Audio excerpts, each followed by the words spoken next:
যান্ত্রিক ত্রুটির কারণে প্রায় 2 ঘন্টা বন্ধ থাকার পর মেট্রো রেল চালু, যাত্রীদের চরম দুর্ভোগ।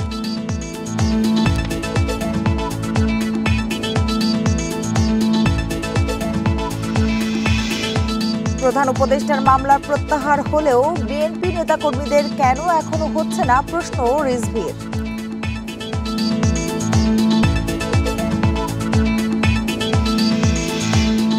দুইবারের বেশি প্রধানমন্ত্রী ও রাষ্ট্রপতি না হওয়ার পক্ষে জামায়াতে ইসলামী ঐকমত্য কমিশনের সংস্কার নিয়ে আলোচনা।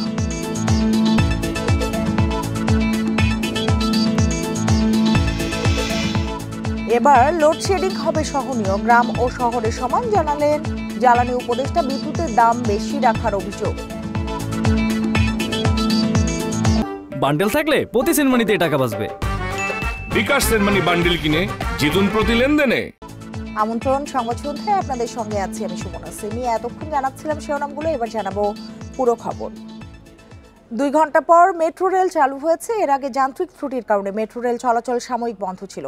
এ বন্ধের জন্য যান্ত্রিক ত্রুটির কথা নিশ্চিত করেছেন ডিএমটিসিএল এর অপারেশন মহাব্যবস্থাপক মোহাম্মদ ইফতিকার হোসেন। তিনি বলেন, শনিবার বিকেল 5টা 6 মিনিট থেকে বন্ধ রয়েছে মেট্রো রেল চলাচল। পুনরায় চালু করতে ডিএমটিসিএল এর কারিগরি দল কাজ করছিল। এদিকে হঠাৎ মেট্রো রেল চলাচল বন্ধ হওয়ায় বিপাকে পড়েছে বিভিন্ন স্টেশনের শত শত যাত্রী।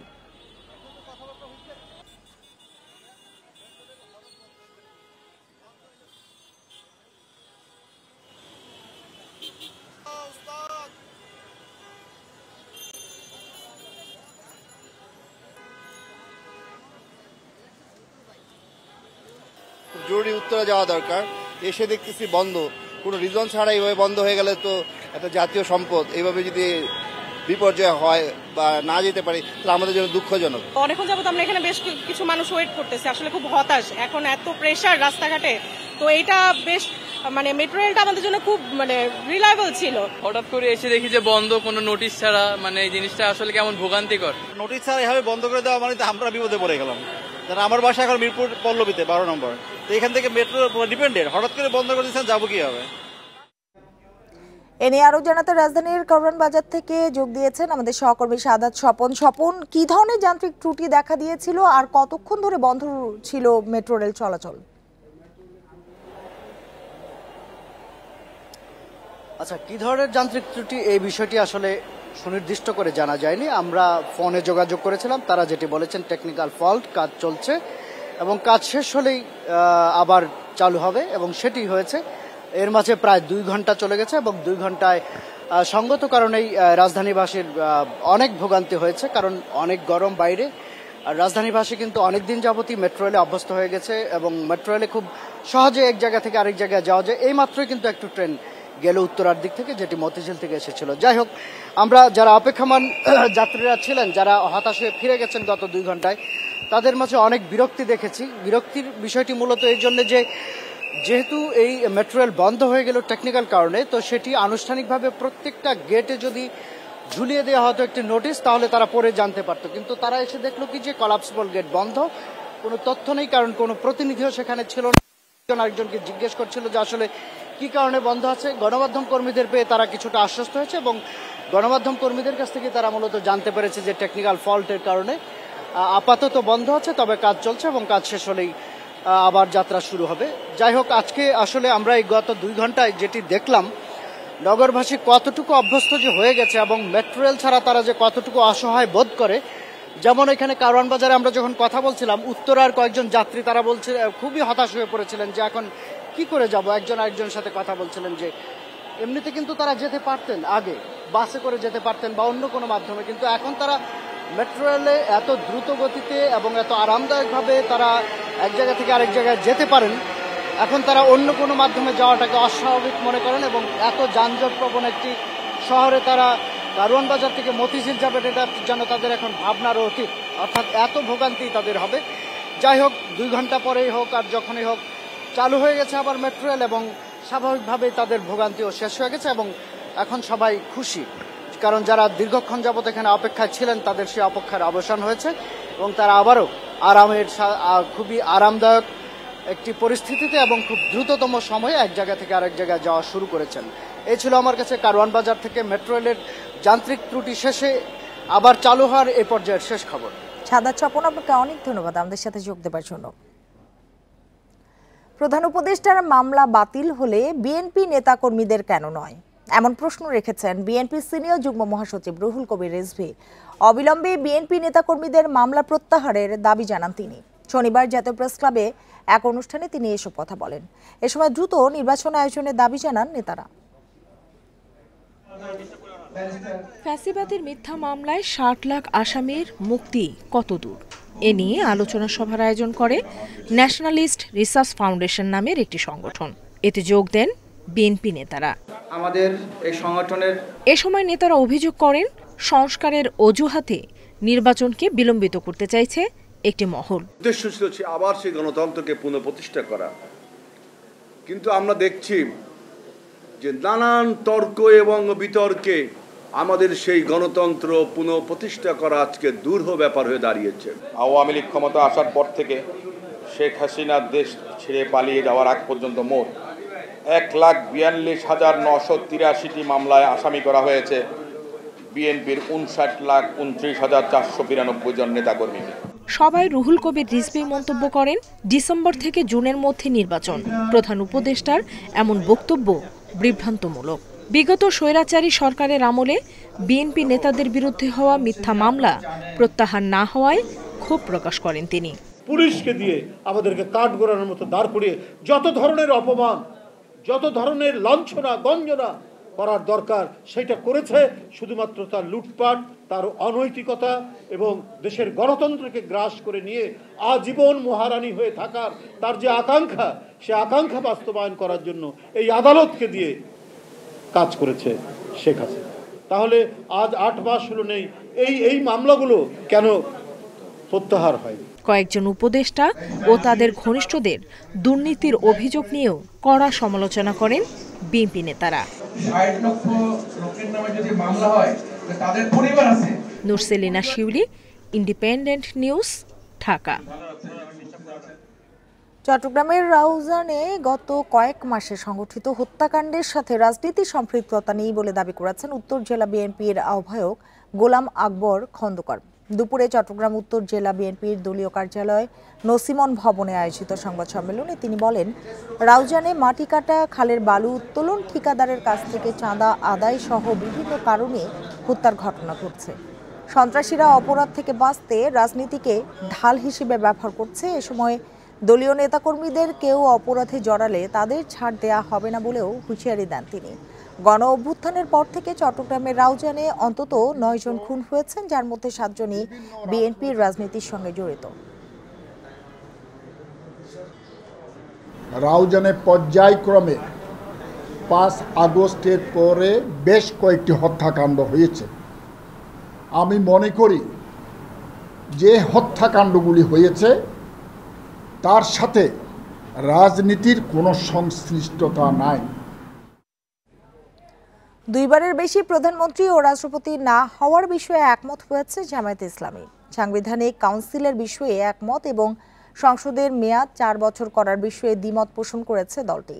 শনিবার সংসদ ভবনের এলডি হলে জাতীয় ঐক্যমত্য কমিশনের বৈঠক শেষে এসব কথা জানান দলটির নায়েবে আমির ডাক্তার সৈয়দ আব্দুল্লাহ মোহাম্মদ তাহের। সংস্কার নিয়ে ঐক্যমত্য কমিশনের সঙ্গে বৈঠকে বসে জামায়াতে ইসলামী। সকাল 10:30টায় সংসদ ভবনের এলডি হলে কমিশনের সহসভাপতি আলী রিয়াজের সভাপতিত্বে এ বৈঠক শুরু হয়। সংবিধান, জনপ্রশাসন, বিচার বিভাগ, নির্বাচন কমিশন সহ বেশ কিছু বিষয়ে মত দেন জামায়াত নেতারা।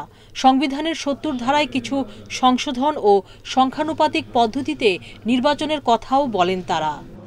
সারা দেশেই একসাথে ইলেকশন হবে, কোনো মার্কার ভিত্তিতে বা কোনো দলের ভিত্তিতে, এবং সারা দেশে যে দল যে পরিমাণ ভোট পাবে সেই পরিমাণের প্রপোর্শনেটলি পার্লামেন্টে আসন নির্ধারিত হবে।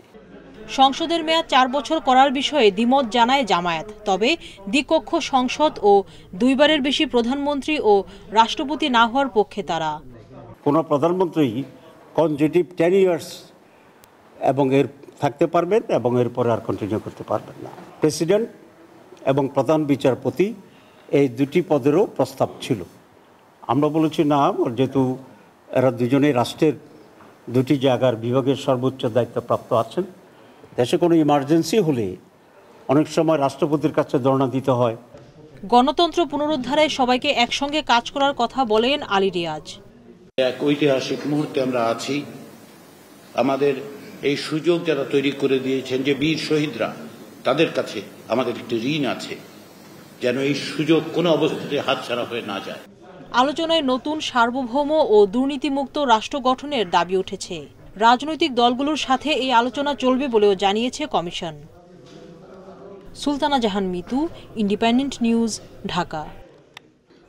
এবার গ্রীষ্মে সহনীয় মাত্রায় লোডশেডিং হবে, যা গ্রাম ও শহরে সমভাবে বন্টন করা হবে, এমন মন্তব্য করেছেন বিদ্যুৎ ও জ্বালানি উপদেষ্টা। রাজধানীর বিদ্যুৎ ভবনে আয়োজিত সেমিনারে তিনি বলেন, জ্বালানি খাতে বিগত সরকারের রেখে যাওয়া $260 কোটি বকেয়া পরিশোধ করেছে অন্তর্বর্তী সরকার।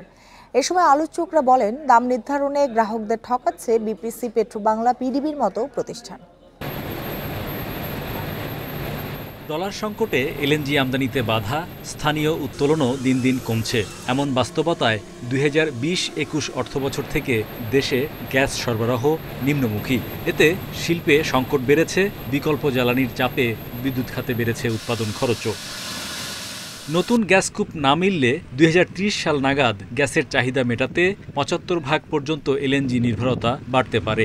এজন্য দরকার হবে আরও 2 FSRU। তাই গ্যাস চুরি, অপচয় রোধ সহ দক্ষ জ্বালানি কৌশলের তাগিদ বিশেষজ্ঞদের। Domestic supply can be stopped first in well-to-do areas. In the last stages, provide subsidy for LPG to poor urban dwellers using ration cards. সেমিনারে আলোচকরা বলেন, গ্যাস অনুসন্ধানে বিনিয়োগে সর্বোচ্চ গুরুত্ব দিতে হবে। সমুদ্রে গ্যাস অনুসন্ধানে পুনরায় দরপত্রের তাগিদ তাদের। যে বিগত সরকারের সময় বেশি বেশি করে দেখানোর একটা প্রবণতা ছিল, তার মাধ্যমে বেশি বেশি করে বেসরকারি বিনিয়োগ এবং বেশি বেশি করে তার মাধ্যমে অনিয়ম, দুর্নীতি, এই বেশি প্রবণতাটা দুর্ভাগ্যজনকভাবে এখনো রয়ে গেছে। আমাদের নতুন করে জ্বালানির প্রাক্কলন দরকার। ট্রু প্রাইসিং যদি গ্যাসের করতে হয়, তাহলে অন্তত 20% রেভিনিউ রিকোয়ারমেন্ট কমে যাবে বিদ্যুৎ সেক্টরে, গ্যাস সেক্টরে, হচ্ছে এই এবং জ্বালানি সেক্টরে। এই কোম্পানিগুলোর এই বেনিফিটটা নিয়ে তারা কি করছে? এ সময় জ্বালানি উপদেষ্টা বলেন, বিদায়ী সরকার জ্বালানি ও বিদ্যুৎ খাতে $320 কোটি বকেয়া রেখে গেছে। এতে সরবরাহকারীরা বাড়তি দাম চাপিয়ে দিচ্ছিল। অন্তর্বর্তী সরকার বকেয়া $60 কোটি নামিয়েছে। সবাই বলছে ইকোনমিতে ডাউনটার্ন ছিল, এখন তো সেটা নাই। আমরা আশা করি যে আমরা এটা ম্যানেজ করতে পারবো এবং লোডশেডিং হবে না এটা বলবো না, কিন্তু লোডশেডিংটা সহনীয় মাত্রায় থাকবে। আরেকটা হচ্ছে গ্রাম ও শহরের মধ্যে পার্থক্য থাকবে। উপদেষ্টা বলেন, বিদ্যুৎ উৎপাদনকারী প্রতিষ্ঠানগুলোর সঙ্গে আলোচনা করে ইউনিট প্রতি খরচ কমানোর চেষ্টা করা হবে। অপরচুনিটি হিসেবে দেখে। Hari Saha, independent news, Dhaka. আকাশপথে সিলেট থেকে প্রথম চালানকাল 60 টন তৈরি পোশাক যাচ্ছে স্পেনে। বিমান বলছে, কার্গো উড়োজাহাজ ভাড়া করে এ কার্যক্রম চালানো হবে। চট্টগ্রাম বিমানবন্দরেও সচল হচ্ছে 270 টনের কার্গো স্টেশন। ঢাকার শাহজালাল আন্তর্জাতিক বিমানবন্দর থেকে আরও বেশি কার্গো উড়োজাহাজ পরিচালনার অনুরোধ জানিয়েছেন ব্যবসায়ীরা। সম্প্রতি ট্রান্সশিপমেন্ট সুবিধা বাতিল করেছে ভারত। এরপর আকাশপথে আরও বেশি পণ্য পরিবহনের পদক্ষেপ নেয় বাংলাদেশ। এর ধারাবাহিকতায় সিলেটের ওসমানী বিমানবন্দরে কার্গো হ্যান্ডেলিংয়ের সক্ষমতা বাড়িয়েছে বিমান। সংস্থাটি বলছে, প্রাথমিকভাবে উড়োজাহাজ ভাড়া করে পণ্য পরিবহন করা হবে। আপাতত প্রতি সপ্তাহে 4টি উড়োজাহাজে পণ্য যাবে। A330 এয়ারবাস এয়ারক্রাফট, ফ্রেইটার এয়ারক্রাফট এবং 60 টন RMG প্রোডাক্ট আমরা এখানে প্রথম চালানে ফ্রেটের মাধ্যমে আমরা পাঠাবো ইনশাল্লাহ। কর্মীদের প্রয়োজনীয় প্রশিক্ষণ এবং সেখানকার এয়ারপোর্টের যে ইউরোপিয়ান ইউনিয়ন প্রোটোকল অনুযায়ী সেফটি এবং সিকিউরিটি যে প্রোটোকল আছে, যেটা ভ্যালিডেশন সার্টিফিকেশন, সেই কাজগুলো আমাদের সম্পন্ন হয়েছে। অন্যান্য যে কোনো এয়ারপোর্ট থেকে যখন মাল পাঠাই, সেখানে $2 থেকে $2.5 আমরা পার কেজিতে পাঠাতে পারি। এখানে $4, $4.5, $5, কখনো $60 পর্যন্ত আমাদেরকে দিতে হয়। তো এই জায়গাটা, এই মনোপলি ব্যবসাটা বন্ধ করতে হবে। এটাকে সরকারকেই উদ্যোগ নিতে হবে। প্রথমে বিদেশি এয়ারলাইন্সগুলিকে ডেকে ওনাদের কথা বলতে হবে। দ্বিতীয়ত পরবর্তীতে বিমান বাংলাদেশকে কার্গো হ্যান্ডলিং শুরু করতে হবে। চট্টগ্রামে শাহ আমানত বিমানবন্দরেও কার্গো উড়োজাহাজের জন্য প্রস্তুত হচ্ছে। সচল হচ্ছে 270 টনের কার্গো স্টেশন। চট্টগ্রাম থেকে চীনে কার্গো ফ্লাইট চালুর বিষয়ে আলোচনা হচ্ছে। চিটাগাংয়ে আমরা খুব শীঘ্রই শুরু করবো। আমি ওখানে কার্গো যেটা করা হয়েছে সেটার ভিতরে কাজ কিছু ছিল, ছোটখাটো কাজ, ওগুলো অলরেডি গত এক সপ্তাহ থেকে শুরু হয়ে গেছে, চলছে। বাকি সব প্রিপারেশন আমরা নিচ্ছি। ওখানে অলরেডি কাস্টমস ইমিগ্রেশন সবাইকে ডেকে একটা মিটিং করা হয়েছে। শাহজালাল বিমানবন্দরেও কার্গো চাপ বেড়েছে। এ পরিস্থিতিতে দ্রুত তৃতীয় টার্মিনাল চালুর দাবি জানিয়েছেন ব্যবসায়ীরা। আল আমিন হোসেন, ইন্ডিপেন্ডেন্ট নিউজ, ঢাকা। মুসলিম সহ বিশ্বের প্রতিটি দেশকে ফিলিস্তিনে চালানো ইসরায়েলি গণহত্যার বিরুদ্ধে অবস্থান নেওয়ার আহ্বান জানিয়েছে কয়েকটি ইসলামী দল। এমনকি ইসরায়েলি বর্বরতা বন্ধে জাতিসংঘকে চিঠি দিতে প্রধান উপদেষ্টা প্রফেসর ইউনূসের প্রতি আহ্বান জানান আন্দোলনকারীরা। জাতীয় প্রেস ক্লাবের সামনে মুভমেন্ট ফর আ ফ্রি প্যালেস্টাইনের ব্যানারে আয়োজিত সমাবেশে এই আহ্বান জানানো হয়। সমাবেশে একটি ঘোষণাপত্র প্রকাশ করা হয়। এতে জাতিসংঘের সরাসরি হস্তক্ষেপে ফিলিস্তিনকে স্বাধীন রাষ্ট্র হিসেবে ঘোষণা করা ও আর্থিক ক্ষতিপূরণ দেওয়ার দাবি তোলা হয়।